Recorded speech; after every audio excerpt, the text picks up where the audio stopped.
दोस्तों, हम लोगों का बारी का पूजा अभी 15 अगस्त को होने वाला है। हम लोगों का घर का मंदिर का पूजा, इसलिए हम लोग पटाखे लाए हैं। देखिए हम लोगों का पटाखा, ये है स्काई बम 12 शॉट का, और वो है अनार, ये है छोटा पटाखा।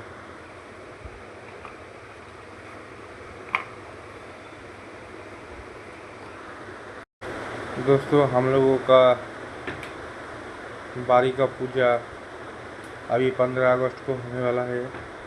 हम लोगों का घर का मंदिर का पूजा, इसलिए हम लोग पटाखे लाए हैं। देखिए हम लोगों का पटाखा,